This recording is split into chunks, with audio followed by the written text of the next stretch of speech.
tundo kuna watu wanaweza shtua shetani. Always tukishow up tunakwanga majani, tukoshona tumeshona bila cherehani. Niko na morio tabia mbaya ambayo watu wanaichukua AI, wanaenda kuleta michezo ya ajabu, wanachora mapicha si mazuri.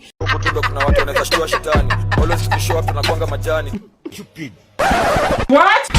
Funka hawa Kenya hawa kwa ajili ya kufanya bullying kwa rais wetu Samia Suluhu Hassan. Mwindaku mbafaku kuenda.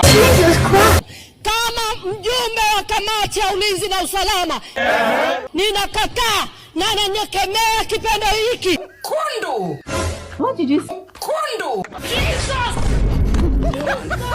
Kwa sababu hakikubaliki. Sasa umetuingililia, umetushautia.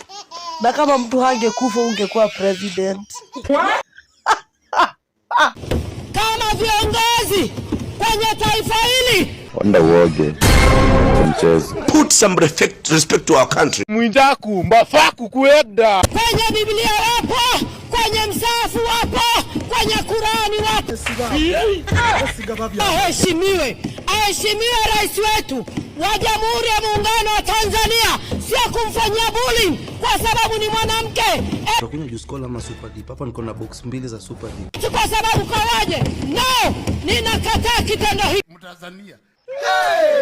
Huwezi linganisha akili ya Tanzania na hapa Kenya. Why shit that why? Kwa sababu si afya kwa taifa letu. Rais wetu yupo eti kwenye mitandao, mara kachorwa katuni hii.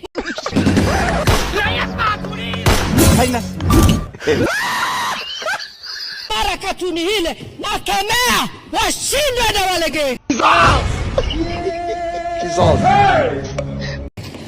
Kwa kuwa sisi ni wanawake. Madam Speaker, forgive me this chance.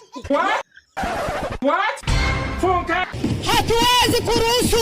Haturuhusu tukio hili liendelee tena wasijenge mazoea.